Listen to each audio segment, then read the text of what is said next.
Students, आज हम आपके इंग्लिश के 4th chapter how Jack went out to seek his fortune के पार्ट 1 यानी वर्क बुक के क्वेश्चन आंसर्स करेंगे। फर्स्ट क्वेश्चन है बेटा आपका, what I really liked in the story. मुझे इस कहानी में सबसे ज़्यादा अच्छा क्या लगा। I liked the thought of Jack the more the merrier.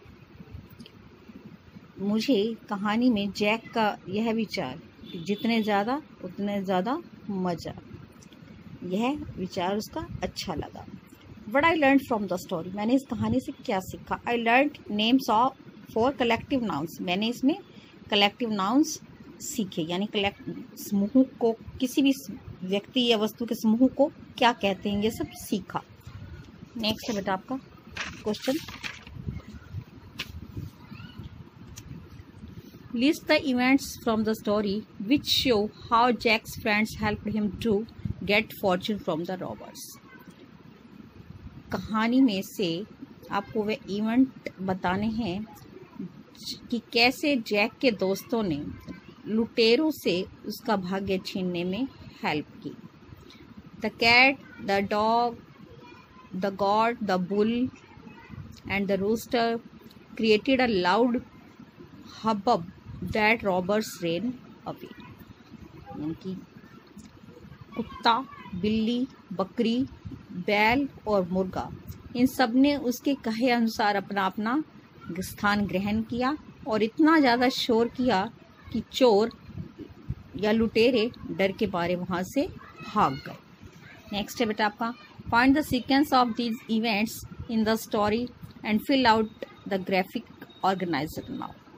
आपको स्टोरी में से कुछ इवेंट्स हैं, उन्हें सीक्वेंस से फाइंड आउट करने हैं और ऑर्गेनाइजर लिखना है नीचे। पहला है टाइटल। टाइटल क्या है बेटा स्टोरी का?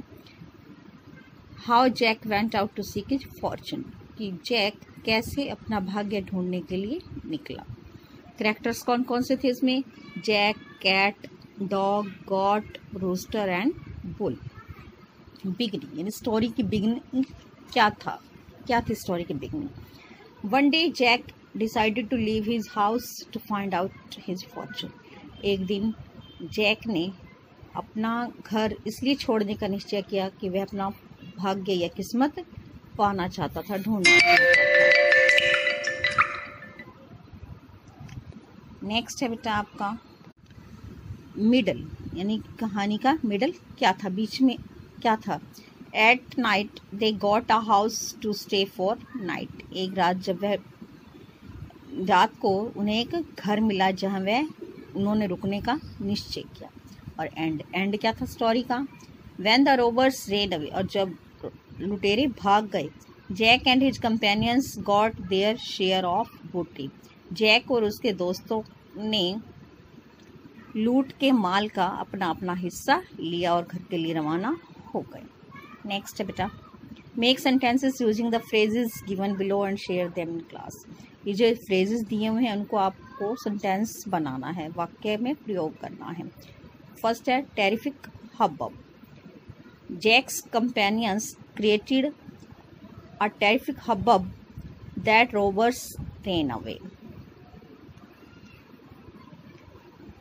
जैक के साथियों ने इतना ज़्यादा भयंकर शोर किया कि लुटेरे वहाँ से भाग गए। Next chapter, seek his fortune. Jack left his home one day to seek his fortune. एक दिन जैक ने अपने भाग्य को, किस्मत को ढूंढने के लिए अपना घर छोड़ दिया। नेक्स्ट बेटा आपका ग्रेट फाइट, भयानक या बहुत ज़्यादा भय। The robbers ran away in great fright. लुटेरे डर के मारे वहाँ से भाग गए। नेक्स्ट है डेड ऑफ द नाइट, यानी बहुत ज़्यादा रात होना, रात आधी रात के टाइम, बहुत ज़्यादा जब अंधेरा होता है उस समय का time. A robber return to the house to get the money back at the dead of the night. लुटेरों में से एक रात के घने अंधेरे में घर में धन को वापस लेने के लिए आया।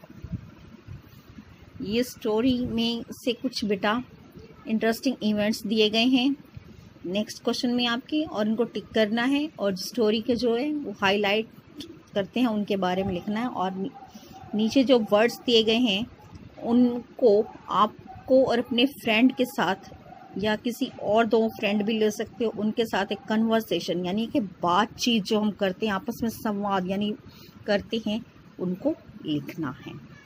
यस बेटा, फर्स्ट है, देखो मैंने भी 2 बच्चे लिए हैं, एक यश और एक अंकित। ये आपस में क्या डिस्कस यानी कन्वर्सेशन करते हैं, वो देखो। यश क्या कहता है पहले, yesterday I had a party. Yesterday यानी कल मेरे घर एक पार्टी थी। It was plan to call few friends, it turned out the more the matter. कहते हैं पहले तो यह थोड़े से मित्रों यानी कुछ दोस्तों को बुलाने का निश्चय था, प्लान था, परंतु बाद में यह जितने ज़्यादा उतना ज़्यादा मज़ा में बदल, यानी बहुत सारे दोस्त आ गए। अंकित क्या कह रहा है यश से, दैट्स टेरिफिक। कहता तब तो ये भयंकर होगी, बहुत ज़्यादा भय वाली बात होगी, डर वाली डरावनी होगी, क्योंकि आप कुछ दोस्त बुलाओ और आपके बहुत सारे दोस्त आ जाए पार्टी में, तो आपको कैसा होगा feel. What did you do all. कहता तुम सबने वहाँ तब क्या किया। अब यश क्या जवाब दे रहा है, देखो यश कह रहा है वी प्लेड मैनी गेम्स, कि हमने बहुत सारे गेम खेले। We all made a hollering sound loudly. कहता हमने बहुत ज़्यादा शोर किया, शोर यानी आवाज़ वाले गेम खेले। My mother scolded me to make such noise. कहता मेरी माँ ने मुझे इतने ज़्यादा शोर करने के लिए डांटा। तो अंकित पूछ रहा है देन व्हाट हैपन, तब क्या घटित हुआ, तब उसके बाद क्या हुआ। यश कह रहा है we all became quiet with fright. कहता हम सभी डर के मारे चुप हो गए। Suddenly my grandfather came into the room and the atmosphere became gaily. कहता तभी अचानक मेरे दादाजी कमरे में आए और जो हमारा डर का भय का वातावरण था उसको उन्होंने खुशी के वातावरण में बदल दिया। खुशी का वातावरण तब हो गया। नेक्स्ट है बेटा, if you found a bag of valuables on your way home from school, what would you do it with it and why. यदि आपको स्कूल से घर वापस लौटते समय कुछ कीमती चीज़ों से भरा एक बैग मिल जाए तो आप उसका क्या करोगे और क्यों। इसका आंसर है बेटा, I would give it to my parents so that they can return it to the owner. मैं यह अपने माता पिता को दे दूंगा ताकि वे इसको उसके ऑनर को दे सके। Because keeping things belonging to others is a very bad habit. क्योंकि दूसरों की चीज़ को अपने पास रखना एक बहुत बुरी आदत है।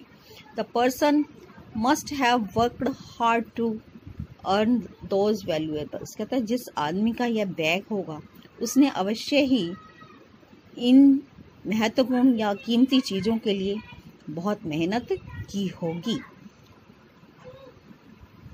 And I just couldn't keep them with me, और इसलिए मैं उन चीज़ों को अपने साथ नहीं रख सकता।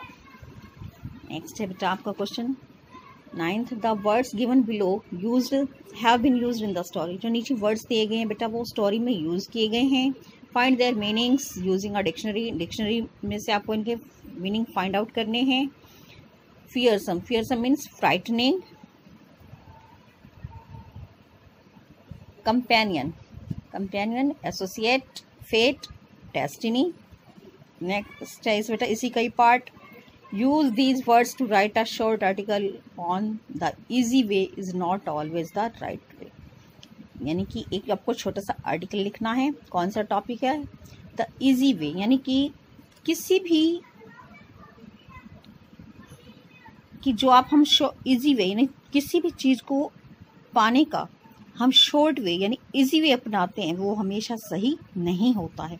इसी टॉपिक पर आपको कुछ वर्ड्स लिखने हैं, शॉर्ट नोट लिखना है एक तरह से। ये देखो बेटा, yes it is true that easy way is not always the right way.